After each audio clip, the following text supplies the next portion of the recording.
प्यारे साथियों, आज इस कार्यक्रम में जो चुनावी सभा भाई आफ्ताब आलम जी के समर्थन में उराई विधानसभा में यहाँ हो रही है, इसमें मुझे यहाँ आमंत्रित किया, इसके लिए मैं आपका बहुत बहुत धन्यवाद करता हूँ। और आप लंबे समय से इंतजार कर रहे हैं, इसलिए मैं दोनों हाथ जोड़ के आपको जय भीम लीला सलाम पेश करता हूँ।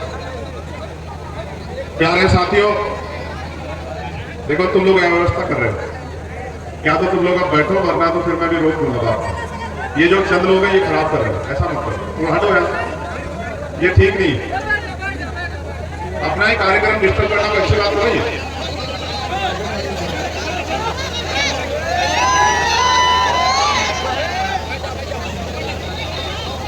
बैठ जाओ बैठ जाओ बैठ जाओ बैठ जाओ बैठ जाओ, बता बैठ जाओ। बहुत अच्छा, बैठ जाओ बैठ जाओ। इनको बिठाओ, जो सामने खड़े हैं इनको बिठाओ। हाँ, ये 3-4 लोगों को बिठाओ। मैं अपनी बात को शुरू करने से पहले सभी धर्मों में जन्मे सभी संतों, गुरुओं और महापुरुषों को नमन करता हूं। भेड़ बकरी की तरह क्यों कर रहे हो यार? फिर कहते हो कि भाई शिकार किया जा रहा है, हमारा हम पे जुल्म हो रहा है। भेड़ बकरियों की बलि दी जाती है, उनको कोई सजा के थोड़ा रखता है। प्यारे साथियों, आज बिहार में लोकतंत्र के पर्व पे चर्चा हो रही है। लोकतंत्र का पर्व यानी कि चुनाव है। बिहार में 2 फेज में चुनाव। पहला चुनाव 6 तारीख को है और दूसरा चुनाव 11 तारीख को। चुनाव का मतलब होता है चयन करना, आपको चुनना है, आपको मोहर लगानी है, आपको बटन दबाना है और अपने लिए अगले 5 साल आपका नेता कौन होगा, नेतृत्व कौन करेगा, आपकी लड़ाई कौन लड़ेगा, इसकी जिम्मेदारी आपके कंधों पर आ गई है। अब जब ये जिम्मेदारी आ गई है तो बस मैं थोड़ी सी बातें आपको समझाना चाहता हूँ। अच्छा ये हुआ कि ये चुनावी सभा इन्होंने ग्रामीण क्षेत्र में लगाई है, तो माओ बहनों को देखना होगा, इनसे मुलाकात होगी और वो भी लंबे समय से इंतजार कर रहे थे, ये अच्छा कर लिया है। प्यारे साथियों, इस देश में हमेशा से लोकतंत्र नहीं था। इस देश में राजतंत्र था, राजा महाराजा राज करते थे। राजा जो निर्णय लेता था वो प्रजा को, जनता को मानना पड़ता था। लंबे समय चलता रहा, राजाओं के हिसाब से देश चला। राजाओं ने अपनी अपनी नीतियां लागू की। राजाओं के जो गरीब थे वो लोग तरक्की करते गए और प्रजा पे जिस तरह का टैक्स उन्होंने लगाया, जनता को उस टैक्स से 2-4 होना पड़ा। अब समय बदला, आजादी का समय आया, देश के क्रांतिकारियों ने बलिदान देकर देश को आजाद कराया और फिर एक ऐसा सवेरा निकला जब 26 जनवरी 1950 को देश का संविधान लागू हुआ। और संविधान क्या है? संविधान वो है जो मुझे और आपको इस देश में बराबरी का अधिकार देता है। संविधान वो है जो मेरे और आपके लिए अवसर सुरक्षित करता है। संविधान वो है जिसकी वजह से आज गांव में रहने वाले किसान मजदूर का बेटा भी डॉक्टर, इंजीनियर, IAS, IPS, वकील, जज, पत्रकार, चिंतक, प्रोफेसर, पटवारी, सेक्रेटरी, तमाम पदों पर जा सकता है। संविधान वो है जिसने विषमताओं को काट दिया और समानता की लहर, समानता के विषय को इस देश में स्थापित कर दिया। लेकिन क्या आज भी समानता हो गई? अगर समानता आती तो आपके घर बरसात में बाढ़ के समय वो परेशानी से नहीं मिलती। समानता अगर पूर्ण रूप से लागू होती तो आपके क्षेत्रों में भी खुशहाली आती, आपके पास भी अवसर आते। लेकिन ये अवसर तो दूर है।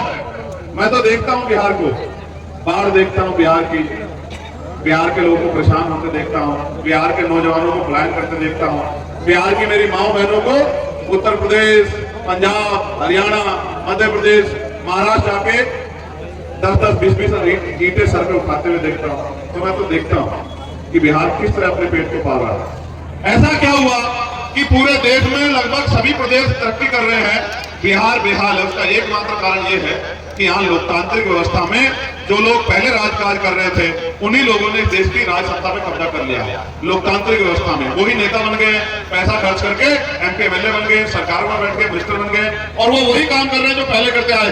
पहले भी वो अपने अपने परिवार तक सीमित थे और आज भी वो अपने अपने परिवार तक सीमित है। 5 साल में एक बार मौका आता है कि हम अपनी वोट से निर्णय लें कि हम अपना नेता चुने और उस नेता कंधों पर जिम्मेदारी लें कि अब हमारी लड़ाई लड़ना आपका काम है। आप विधानसभा जाओ और हमारे क्षेत्र की जो समस्या है, चाहे पुल की है, चाहे सड़क की है, चाहे बिजली की है, चाहे पानी की है, चाहे बाढ़ की है, चाहे स्कूल की है, चाहे कॉलेज की है, यूनिवर्सिटी की है, रोजगार की है, महंगाई की है, जो भी समस्या, चाहे कानून व्यवस्था आवश्यकता की है, आप हमारे लिए जाके कानून बनवाओ, हमारी जिंदगी बदलवाओ, क्योंकि जब तक कानून नहीं बदलेगा तब तक आपकी जिंदगी में कोई बदलाव नहीं होगा। चुनाव आया है, बड़े बड़े नेता आएंगे, कोई हेलीकॉप्टर से आएगा, कोई हवाई जहाज से आएगा।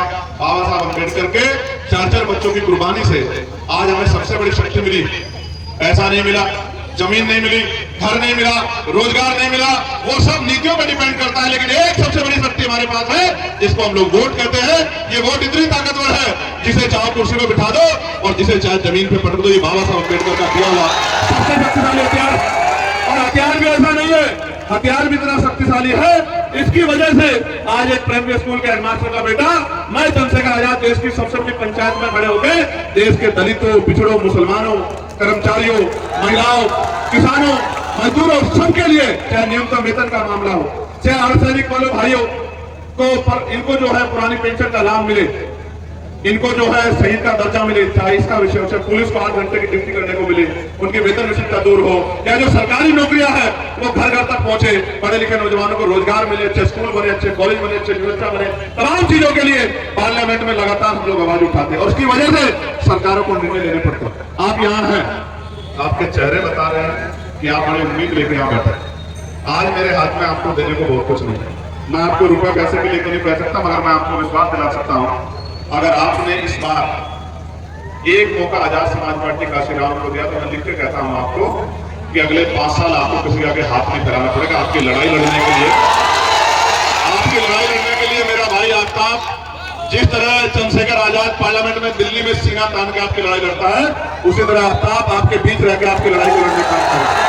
नौजवान साथियों, मैं आपके प्यार को जानता हूं, आप मेरी एक आवाज में खड़े रहते हैं, आप मेरे लिए सब कुछ करना चाहते हैं, लेकिन मैं भी आपके लिए बहुत कुछ करना चाहता हूं। मेरे दिल में भी बहुत करना था, मैंने गरीबी देखी, मैं गरीबी से निकल के आया हूं, मैं गरीबी को समझता हूं, गरीबी के दर्द को भी समझता हूं, बेरोजगारी को भी समझता हूं। लेकिन जब तक लोकतांत्रिक शक्ति आप नहीं दोगे तो आपके विषय को देखो, सड़क पर तो लोग लड़ते हैं, जब उस मीडिया का मामला है लड़े, जब कोई और मामला है लड़े, आपके पुल का मामला लड़ेंगे, लगते कि जब तक विधानसभा में आपकी आवाज नहीं उठेगी, आपकी समस्या पे चर्चा नहीं होगी, तब तक कानून कहां से बनेगा, पॉलिसी कैसे बनेगी, आपके इतिहास का प्रस्ताव कैसे बनेगा। इसलिए ये मौका आपके पास आया है और इस मौके को गंवाना नहीं, इस मौके को बुलाना कैसे कि 6 तारीख को आपके यहाँ वोट पड़ेंगे, तमाम निशान होंगे, एक निशान ऐसा होगा जो आपके 5 साल के भविष्य को मजबूत करेगा, जो आपको चुनाव के समय शराब नहीं देगा, पैसा नहीं देगा, मिठाई नहीं देगा, कपड़े देगा, लेकिन आपके 5 साल, आपके बच्चों के लिए 5 साल अच्छे स्कूल खुलवाने में, अच्छे हॉस्पिटल बनवाने में, अच्छे जो है विश्वविद्यालय बनवाने में, अच्छे जो है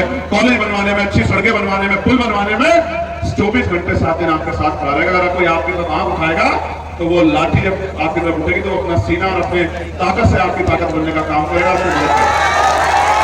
आप नहीं जानते हो किस तरह का जुल्म हो रहा है, आप नहीं जानते, आप देखते नहीं हो, सब कुछ आपके सामने। आपके मरने पर तो कोई खबर भी नहीं बनती है, खबर तब बनती है जब आपको मरने के बाद आपके परिवार को धरना प्रदर्शन करने पड़ता, तब जाकर रिपोर्ट लिखी जाती है। मैं पुलिस के भाइयों का बड़ा सम्मान करता हूँ, मैं जानता हूँ पुलिस सरकार के दिन होती है, पुलिस वही करेगी जो सरकार करेगी, लेकिन लोकतंत्र में जनता मालिक है, जनता जिसे चाहे सरकार बना दे। मैं सड़कों पे तो लड़ता हूं, लेकिन विधानसभा में मेरा प्रतिनिधित्व न होने के कारण बहुत सारे ऐसे मसले जिन पर लड़ नहीं पाता। आप इस बार हमारी मदद करोगे नहीं करोगे पहले बताओ, मैं दोनों हाथ उठा के बताऊं मदद करोगे। ऐसा तो नहीं मेरे जाने के बाद कोई पैसा वाला आएगा आपको कुछ आपको खरीदने की कोशिश करेगा, ऐसे तो नहीं, उसकी बातों में तो नहीं होगी। एक बात गौर से सुनो, मेरी बात सुनो, कितना दिन चल जाएगा पैसा? 10 दिन, 15 दिन? लेकिन जो आपको पैसा देके खरीदने की कोशिश करेगा, क्या वो आपकी इज्जत करेगा कभी? वो आपसे क्या कहेगा? वो कहेगा कि आपको तो मैंने खरीद लिया था। खरीदी हुई चीज तो गुलाम हो जाती है ना। और ये वोट किस लिए? ये गुलामी की बेड़ियां काटने के लिए, गुलाम बनने के लिए। पहले बताओ, 75 साल जो हुआ है, अब उसको अगर रोकना कहीं ना कहीं से शुरुआत करनी पड़ेगी, करनी पड़ेगी। आप बस एक बात का जवाब मुझे दे दो, जब चुनाव बीत जाते हैं आपकी गली में आता है कोई आपका हाल जानने के लिए, आपका भूखा पेट देखने के लिए, आपके बीमार बच्चों को देखने के लिए, आपका टूटा हुआ घर देखने के लिए, आपके खाली बर्तन देखने के लिए, आपको रोते हुए देखने के लिए आता है। तो ये जो वोट मांगने आते हैं रिश्ता क्या आपसे? सिर्फ चुनाव ही लगा, सिर्फ चुनाव का है ना। ये वोट की तो ताकत है कि जो लोग आपके पास बैठना नहीं चाहते वो आपके पैर छूते चुनाव ना के, वोट की तो ताकत है। क्या कहते हैं? अम्मा, बहना, चाची, ताई, पैर छूते, भैया, बाबा, चाचा, तो ये बोलते हैं ना। और चुनाव के बाद ये चाचा, ताऊ, अम्मा, बहना कहाँ चले जाते हैं? मेरी बात सुनो, जानवर इंसानों से ज्यादा समझदार है। जिस तरफ कांटे लगते हो जानवर नहीं जाता। आप मेरी बात को याद रखना, जानवर के आगे से 2-3 बार भोजन खींच लोगे, उसको पता है कि मुझे भोजन नहीं देगा, वो उसको तरफ मुंह नहीं करता। लेकिन इंसान इतना सीधा है, बार बार ठगा जाता है, फिर उस पर भरोसा करता है। कहावत ये है, अजमाए में को अजमाओगे तो वही मिलेगा जो मिलता है। आफ्ताब आपके बीच का है, किसी धन्ना सेठ का बेटा नहीं, आपके गरीब परिवार का बेटा है। और इसको टिकट देने के पीछे एकमात्र कारण ये था कि ये 10 साल से यहाँ 15 साल से सेवा कर रहा है और इसका हक छीन लिया गया था। हम बाबा साहब को मानने वाले लोग हैं, अगर किसी का कोई हक छीनेगा तो हम उसके लिए जान लड़ा देंगे, उसकी ताकत बनाने के लिए काम करेंगे। मैं आफ्ताब से कुछ नहीं चाहता, मेरे बहुत सारे मंगल काम है आपका एमएलए बने, बस मैं आफ्ताब से चाहता हूँ कि जो एमएलए बने तो वो इन गरीबों के साथ कंधे से कंधा मिलाकर खड़े हो जो एमएलए बनाते। मैं बस ये चाहता हूँ आफ्ताब से, और मैं आफ्ताब भाई को भरोसा दिलाता हूँ कि गरीब लोग जिसके साथ खड़े होते उसका हाथ नहीं छूटे। मैं अर्धसैनिक बलों भाइयों का भी बहुत बहुत धन्यवाद करूंगा, वो लंबे समय से खड़े पुलिस के भाई भी अर्धसैनिक बल। मैं इनको एक विश्वास और दिलाता हूँ अर्धसैनिक बल भाइयों को, इस बार जब हाउस चलेगा तो इनको पुरानी पेंशन का लाभ मिले और इनको भी सेना की तरह शहीद का दर्जा मिले, सुविधाएं मिले। इस बार इसके लिए मैं जी तोड़ प्रयास करूंगा, पूरी ताकत, क्योंकि ये जनता की हमारी सुरक्षा के लिए अपनी जान की बाजी लगाते हैं, इनके लिए लड़ना हमारी जिम्मेदारी है। अगर हम नहीं लड़ेंगे तो कौन लड़ेगा? नेता का काम ये थोड़ा है कि इनकी सुरक्षा करें, नेता का काम है इनकी तकलीफों को भी समझे। क्योंकि मैंने देखा है, अभी मेरा एक साथी है जो बीएसएफ में था और जिस दिन वो शहीद होकर आया उसके परिवार के लोग रो रहे थे कि इसको शहीद का दर्जा मिल जाए, लेकिन कोई पूछने वाला नहीं था क्योंकि पॉलिसी नहीं। मैं आपको विश्वास दिलाता हूं यही बिहार है, यही बदलाव होगा, आज नहीं तो कल होगा, लेकिन 6 तारीख को आपके हाथ में, आपकी उंगली में वो ताकत होगी कि आप बदलाव करके दिखा सकते हैं। बताओ मदद करोगे नहीं करोगे? एक चीज हमारी जान लो, चुनाव आफ्ताब नहीं लड़ रहा है, हम लड़ रहे हैं चुनाव। कौन लड़ रहे हैं? हम। आप लड़ रहे हैं, मैं लड़ रहा हूं। क्यों लड़ रहे हैं? क्योंकि हमें गरीबी, बेबसी, लाचारी की जिंदगी से निकलना, हमें इसी हाल में नहीं रहना। मैं जानता नहीं कि मेरी मां किस तरह का जीवन व्यतीत करती है। कितनी ऐसी जिन्होंने हवाई जहाज बैठ के दिखा, हवाई जहाज देखने तो आती हो ना, जहां जरा हाथ उठा के दिखा, जो हेलीकॉप्टर में बैठी हो, जो हवाई जहाज में बैठी हो, बताओ तो क्या मेरी मां गरीबी में पैदा हो गरीबी में मरेगी क्या? तो इस देश में बराबरी कैसे हुई आर्थिक रूप से? क्या मेरा बाबा गरीबी में मर के पैदा होकर गरीबी में मरेगा क्या? पसीना तो वो भी बराबर का बहाता है ना, 8 घंटे वो भी मजदूरी करता है ना, लेकिन जब वो अपना हक मानता है तो सामंती उसको पकड़ के मार के लटका देते। कब तक चलता रहेगा बिहार में? आज नहीं तो कल हमें से रोकना पड़ेगा। मौका आया है, अगर कोई हमारी बात से हमसे वोट लेके फिर जाता है तो 5 साल बाद हम उसके खिलाफ वोट दे सकते, सब कुछ नहीं कर सकते। मेरी बात सुनो गौर से, कहूं या नहीं कहूं? पहले बताओ, जोर से बोलो, कहूं या नहीं कहूं? आदमी 10 रुपए यार, मैं दिल्ली में रहता हूँ, बात सुनो, 20,000 रुपए आप काम करने जाते हो ना, 5,000 रुपए का कमरा लेते हो ना, 5,000 रुपए कमरा, और 6-7 हजार रुपए में खर्चे में चले जाते हैं, खाना और सब चीजें, और सामान खरीदते 2-3 हजार रुपए बाहर निकल जाते हैं, और महीने में हाथ में क्या आता है? 4-5 हजार रुपए ना, और गाली भी खाते हो ना। तो ये नेता, इनके बच्चे विदेश में पढ़ते हैं, यही खाना लेते हैं, इनके बड़े बड़े संपत्ति है, गरीबों के साथ तो ये काम नहीं। क्यों? क्योंकि गरीबों का नेता नहीं है। जिसका नेता नहीं होगा उसकी कोई सुनवाई नहीं होगी। मैं आपके साथ खड़ा हूं, लेकिन आपके पास मौका है, इस आदमी को इस बार ताकतवर बना दो। बताओ बनाओगे नहीं बनाओगे? अब आखिरी बात सुनो, अगर आप चाहते हो कि आपके लिए खड़ा रहे, इस आपको भी अगले 4 दिन खड़ा होना पड़ेगा। खड़े हो जाओगे नहीं हो जाओगे? तो ये मत सोचो मेरी गली में नहीं आया आफ्ताब, मुझसे नहीं कहा, मेरे परिवार से नहीं कहा, अब खुद आफ्ताब बन के चंद्रशेखर करके अपने घर के निकला।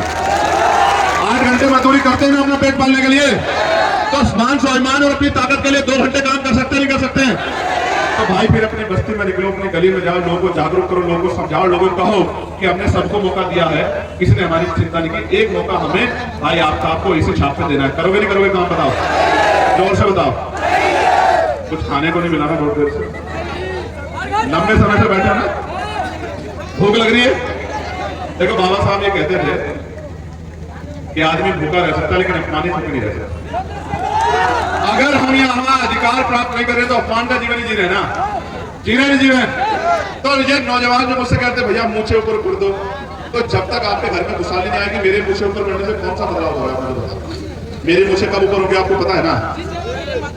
जब थानों में आपकी सुनवाई होगी, जब आपका जुर्म नहीं होगा, जब आपको रोजगार मिलेगा, जब आपकी हालात बदलेगी, जब आपकी सुविधाएं आएंगी, और जब आप अमीरों के बराबर उसी कुर्सी बैठोगे जिस तरह से अमीर बैठ रहा, तब उस दिन जो है मेरे मुझे खुद ऊपर होगा। अब तुम ये देख लो कि मुझे ऊपर करनी है नीचे करनी है, ऊपर करनी है नीचे करनी है, तो निकल के काम करोगे या ये तो नहीं आज मैं आ गया हूं तो कह रहे हो कि नहीं भैया काम करेंगे। सुनो एक बात आप जान लो, जिस तरह से इसी देश में सीजीआई बनने के बाद भी जूता खाना पड़ता है, पड़ता नहीं पड़ता है। एडीजीपी लेवल का अधिकारी होने के बाद भी न्याय निमित्ता सुसाइड करना पड़ता है। समझ रहे हो? सब कुछ आपके हाथ में, कौन लड़ रहा है और कौन तमाशा देख रहा है कुछ छिपा नहीं। जब सीजीआई पे जूता चलता है तो कौन लड़ता है? जब सीजीआई पे जूता चलता है तो कौन सवाल खड़ा करता है? जब एडीजीपी जब सुसाइड कर लेता है हरियाणा चंडीगढ़ जाकर, इसके बाद तो कौन उठाता है? जब किसी गरीब पे जुल्म होता है, किसी हमारी बच्ची पे, बहन पे, माँ का अपमान किया जाता है, जब किसी जमीन छीन जाती है, कौन खड़ा होता है? जो 24 घंटे आपके लिए खड़ा होता है, क्या आपके लिए उसके लिए नहीं खड़े होना चाहते? अगर आप उसकी देखो, कोई मेहनत करता है, उसकी मेहनत आप उसका मेहनताना देते, उसके दिल पे जोर पड़ता नहीं पड़ता है? फिर मुझसे कहते हैं भैया आ जाओ, भैया आ जाओ। बना दे रहा हूँ, नेता बना के दे रहा हूँ आपको।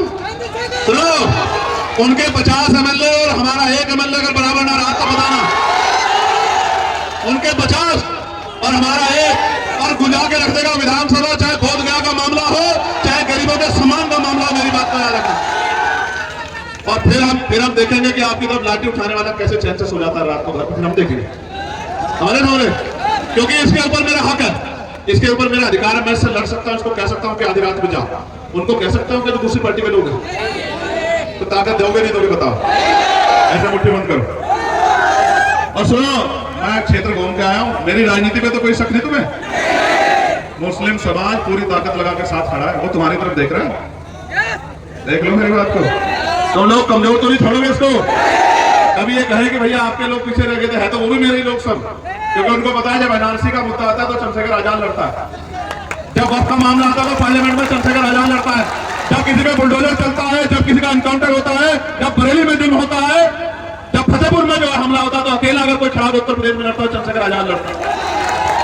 तो मैं आपसे कह रहा हूं, ताकत तो बनेगी, लेकिन वो आपकी उंगली से बनेगी। बताओ मदद करोगे नहीं करोगे? तो बताओ आपका एमएलए कैसा होना चाहिए? जोर से बताओ, आज का मारिए, वहां तक आवाज जानी चाहिए, वहां तक।